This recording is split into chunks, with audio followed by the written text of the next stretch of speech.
It's Friday, March 10th. I'm Tre'vell Anderson. And I'm Priyanka Aribindi, and this is What a Day, the only podcast that apparently adheres to California's indoor smoking laws. Listen, Cole Sprouse, we want to hear about your childhood for sure, but the effects of secondhand smoke are well documented. Yeah, we just gotta look out for ourselves here. Sorry, buddy.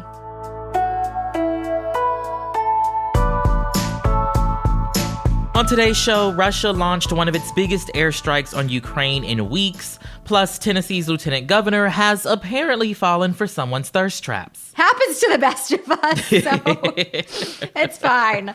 But first, President Biden unveiled his $6.8 trillion budget plan for the 2024 fiscal year yesterday. The plan would cut deficits by $2.9 trillion over the next decade while shoring up Medicare, bolstering military spending, and raising taxes on the wealthiest Americans. $6.8 trillion is a lot of money. I'd say. Tell us more, Priyanka. What is in this budget? So this budget is how Biden is showing us his priorities. They include reining in our deficit. The primary way he plans to do that is through new taxes on corporations and the ultra-wealthy. The plan calls for a new 25% minimum tax on billionaires' income, an increase in the corporate tax rate from 21% to 28%, and raising the tax on stock buybacks to 4%. I believe that's up from 1%. It would also get rid of the carried interest loophole for certain financial professionals and raise the top tax rate back to 39.6% from 37% that it's been at since Donald Trump's presidency. But aside from these changes to the tax code, Biden is also offering new savings for the government through more aggressive negotiation over prescription drug pricing. The White House estimates that their proposal would save the government an additional $200 billion over 10 years. And his proposed tax increases would end up extending the life of Medicare by at least 25 years. This is explicitly named, stuff that he clearly cares about. Of course, this is an American budget. Large request for defense spending, no way around it. The $885 billion in overall defense spending requested would go towards supporting Ukraine in the war against Russia, countering Russian efforts more generally with things like cybersecurity, increasing the Pentagon's budget, and making investments to, quote, outcompete China. That is also explicitly outlined. And aside from all of that, it allocates spending towards some of Biden's longstanding pledges like universal preschool, paid parental leave, and increasing funding for childcare, things that would have a huge impact for many, many families across the country. All of that sounds cute, or most of it. I don't know about the whole, more defense spending part. But will this plan ever become a reality? Yeah, I might have buried the lead here. It's not happening with this Congress, I'll tell you that much. Republicans control the House, but they are very unenthusiastic about increases to government spending and any plan that would raise taxes at all. They have been demanding spending cuts in return for their votes to lift the debt ceiling ahead of this summer. But they haven't offered any kind of blueprint of their own. Biden's budget is really like a challenge to them to present their alternative to the American people, preferably one that doesn't cut things that people like Social Security and Medicare. But aside from, daring Republicans to do it better, this proposal is being discussed as a campaign blueprint for Biden as he heads towards a possible run for re-election. He unveiled this plan in Philadelphia. It's a city in a major swing state with the message that this budget will lift the burden off of American families and generate economic growth. You can kind of see how he might carry this message through to 2024. Okay, but I'm old enough, Priyanka, to remember when we were talking about him being just a one-term president. No, we don't do that conversation anymore. Sorry, I don't know where it went, but we don't do it anymore. We just don't, we don't know her. We don't acknowledge her anymore, I guess. Sorry. Wow. Hate that for us. Okay, on to an update in the story about Norfolk Southern. That is the company that's been having all these train derailments over the last month or so. The first was in East Palestine, Ohio, which we've talked about before. The second was near Springfield, Ohio, this past weekend. We mentioned that earlier in the week. And then yesterday morning, a third train derailed in Alabama, just hours before Norfolk Southern CEO Alan Shaw testified before Congress. Okay, it's a little difficult for me to think of any entity that is having a worse year than Norfolk Southern. Before we get to what the CEO said, can you give us more details about this latest derailment? Because this is wild that this happened a third time. Yeah, so the train was traveling from Atlanta to Meridian, Mississippi, when it derailed in Calhoun County, Alabama. According to officials, 30 cars in total derailed, and there have been no reports of injuries, thankfully. There are also no reports of any sort of hazardous materials leaking, anything of the sort. None of that, so no danger to the public. Good news there. Yeah, very good news for the people nearby. I know that is very much not the case for other people in areas where this has happened. But what did the CEO have to say for himself? In testifying before the Senate Environment and Public Works Committee, Shaw could do nothing but apologize, right, to the communities that have been impacted, particularly in East Palestine with the derailment there. He said, quote, "I am determined to make this right. Norfolk Southern will clean the site safely, thoroughly, and with urgency." Shaw then outlined some financial commitments that the company is undertaking. We've already talked about them on the show before. This includes what they say is a direct investment of over $21 million to the East Palestine community, which he called a, quote, down payment, which, I guess we're supposed to think of that as just like a place to start. Yeah, gonna hold you to that one. Right. Well, and we know, right, that there's like well over 4,000 families that were impacted in East Palestine, and $21 million for over 4,000 families is not actually a lot of money when we're talking about the type of impact. Right, that this had. Yeah, that this had for them. But he also, had to face some fairly tough questioning, especially from Senator Bernie Sanders regarding some of the company's labor practices that may have led to these derailments. For example, just a few months ago, Norfolk Southern rail workers did not get a single day of paid sick leave. Take a listen to this exchange from the hearing between Sanders and Shaw. What I'm asking you right now, you provided paid sick days to some of your employees. I got it. Thank you. Will you now do it what we get here in Congress? Our employees get sick, they get paid sick days. Will you make that commitment right now to guarantee paid sick days to all of your workers? That's not a radical demand. It really is not. Will you make that commitment, sir? Senator, I share your focus on our employees. I will commit to continuing to discuss with them important quality of life issues with our local craft colleagues. In all due respect, you sound like a politician here, Mr. Shaw. Yeah, I mean, you gotta love Bernie for saying it how it is. That was like what kind of word salad answer was that? I'm sorry. No, that made no sense.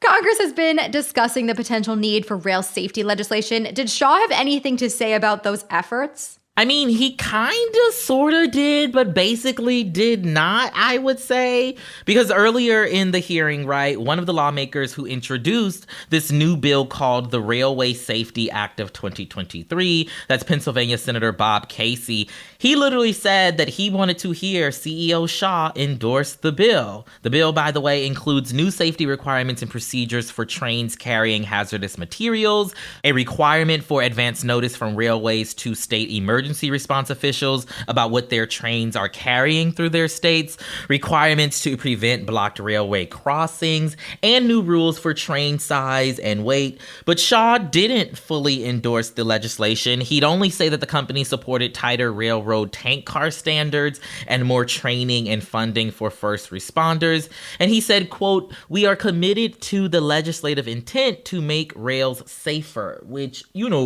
okay, but no specifics there. Yeah, I mean, it's exactly what Bernie said. Like, what a great way to say absolutely nothing. Thank you, sir. Right. So what happens now with Norfolk Southern? Well, the National Transportation Safety Board has opened a special investigation into the company's safety practices and culture. In a statement they released earlier this week, they noted that they've had to look into the company since 2021 when an employee was killed on the job. So, there's a history of safety issues at the company. Yeah, we will obviously have to wait for those results. But in the meantime, right, there's a lot of political and public pressure on the company to get their shit together and to support the communities that they've harmed. We will, of course, be following this story, and I'm sure more is to come, but that is the latest for now.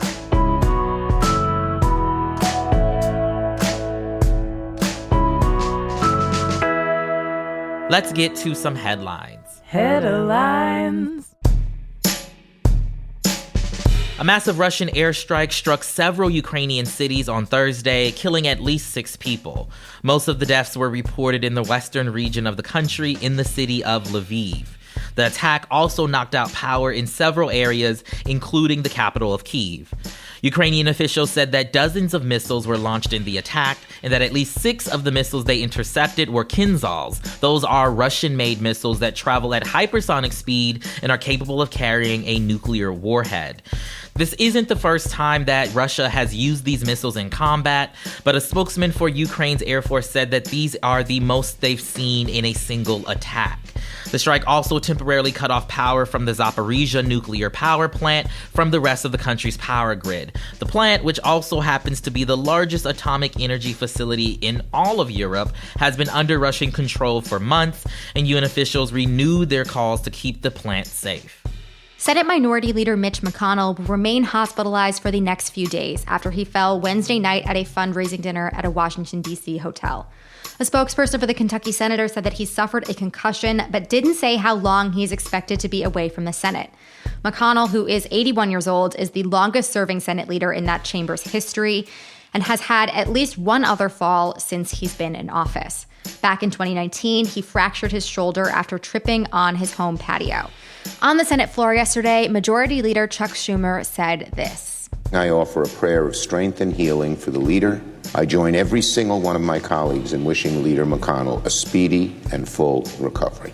Sending our thoughts and prayers to whoever is sharing a hospital room with Mitch, who is probably watching C-SPAN on full volume, dying to get back into the action. Like I said, yelling at the screen like the grandfather in The Simpsons, I'm sure, because he's missing out on all the hot action happening in the chamber. I don't know. Hopefully C-SPAN scratches the itch for him. We will see. As Tennessee lawmakers continue to push for even more anti-LGBTQ legislation, the state's lieutenant governor is sending a very different message to the people he follows on Instagram. According to the advocacy site Tennessee Holler, Randy McNally used his official verified account to leave some, shall we say, encouraging comments on a young gay man's racy post. Shall we? Shall we say that? Shall we? The images in question show Knoxville native Franklin McClure in varying stages of undress, with McNally responding with heart and flame emojis or with some unusual words of encouragement. In one particularly revealing post, McNally commented, quote, "You can turn a rainy day into rainbows and sunshine." It's giving like old school Mac Daddy pickup line. That's the vibe it gives to me. Okay, the vibe it gives me is very discordant. Like, it's basically a nude. The photo is like nude, and that is what this man is commenting. It's wild. You know, he basically said that this guy turned his very rainy day into one filled with sunshine. And that's how you flirt these days, I guess. You know, I don't know. When approached by reporters yesterday about the posts, the lieutenant governor had this to say. I try to encourage people on my post, and I try to support people just because he's gay. I also have friends that are gay, relatives that are gay, but I don't feel any animosity towards gay people. That's interesting because your policies definitely do. Right. That's a weird thing. Exactly. Thing to say. Make it make sense, okay? And in a statement, a spokesperson for McNally added, quote, "Trying to imply something sinister or inappropriate about a great-grandfather's use of social media says more about the mind of the left-wing operative making the implication than it does about Randy McNally." But you know how the old saying goes, Priyanka. Where there's smoke, there are flame emojis.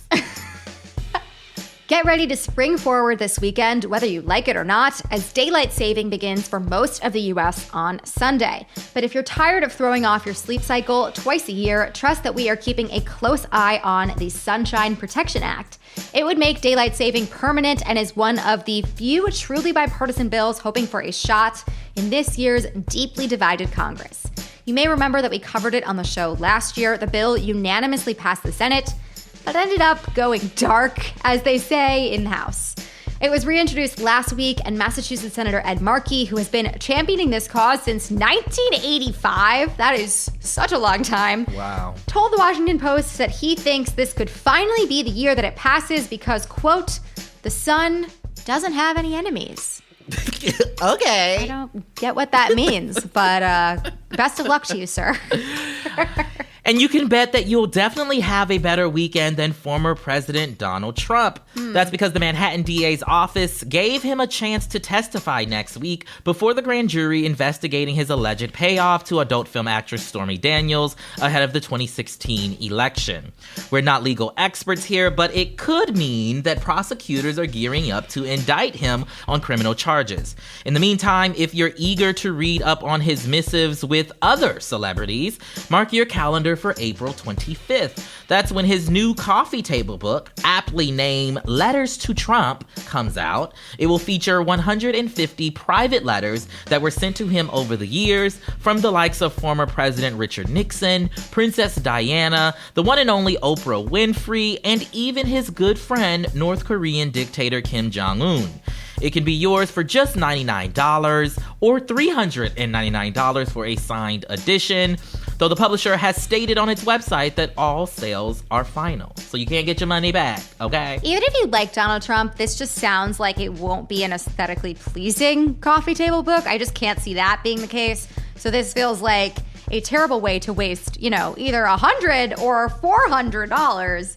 Nobody do this, please. This is just dumb. Yeah, please don't do this. Don't buy anything, and hopefully he will, leave us alone. And those are the headlines. We'll be back after some ads to tell you about an old school Boston brawl on Capitol Hill.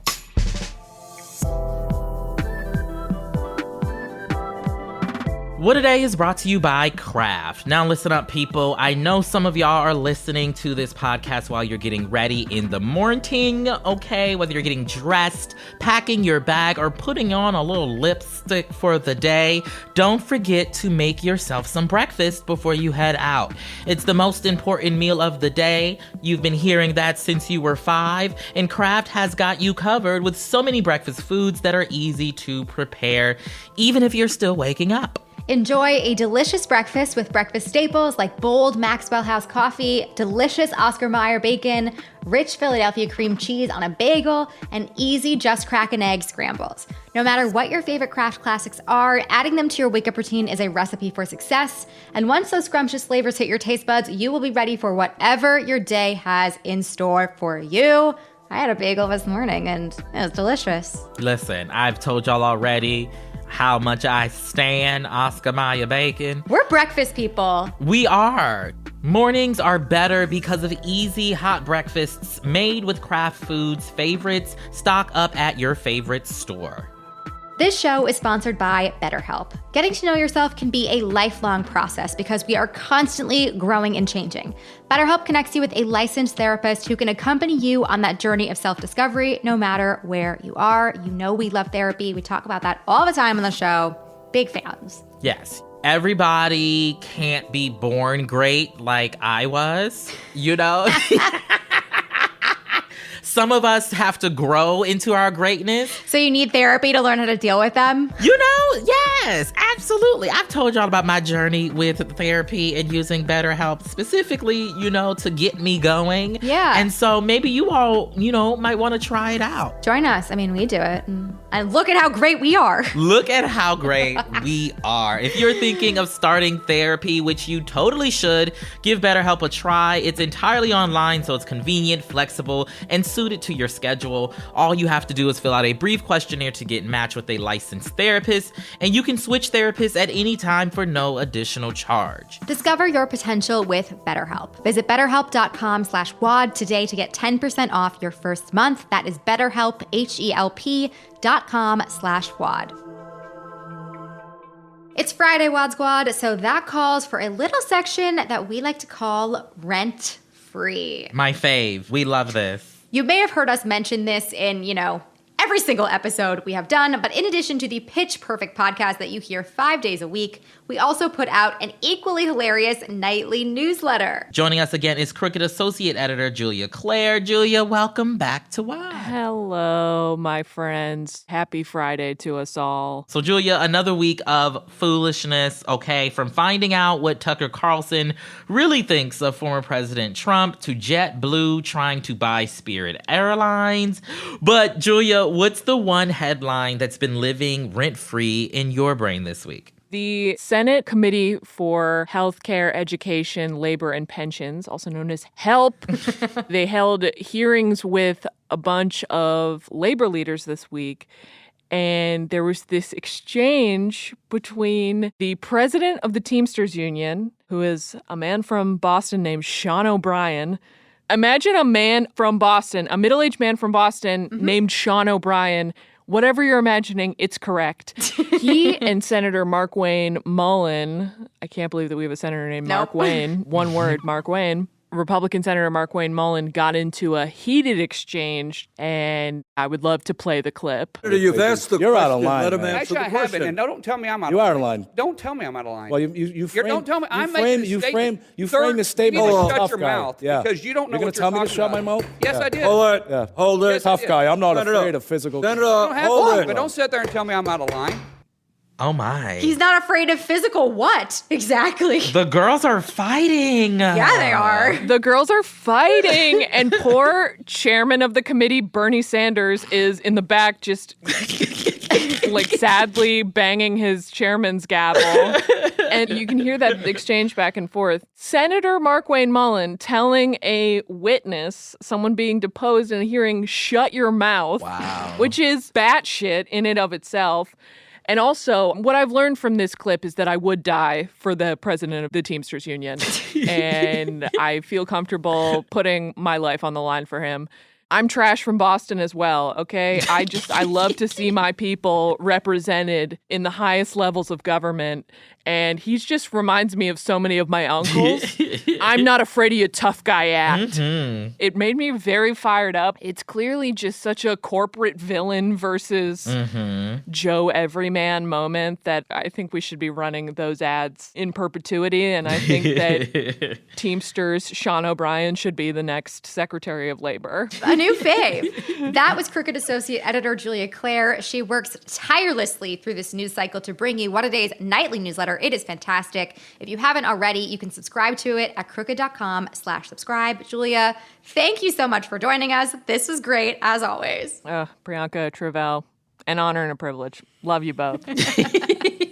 Love you too. See you again next week.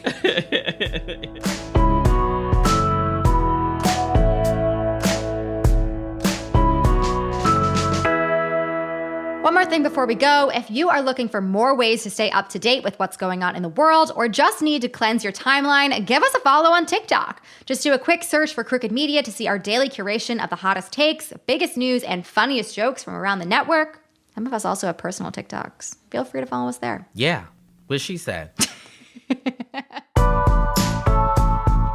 That's all for today. If you like the show, make sure you subscribe, leave a review, figure out how to change the time on your microwave, and tell your friends to listen. And if you're into reading and not just letters to Donald Trump like me, What A Day is also a nightly newsletter. Check it out and subscribe at crooked.com/subscribe. I'm Priyanka Arabindi. I'm Travell Anderson. And stop commenting on our posts, Randy McNally. Listen, I know I'm cute, I look good, but, it's not welcome, sir. It's not the vibe. Stop.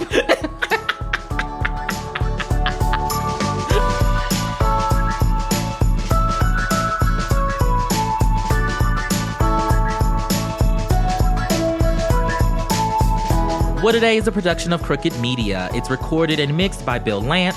Jazzy Marine and Raven Yamamoto are our associate producers. Our head writer is Jossie Kaufman, and our executive producers are Lita Martinez, Michael Martinez, and Sandy Gerard. Production support comes from Leo Duran, Ari Schwartz, and Matt DeGroot, with additional promotional and social support from Ewa Okulate, Julia Beach, and Jordan Silver. Our theme music is by Colin Gilliard and Kashaka.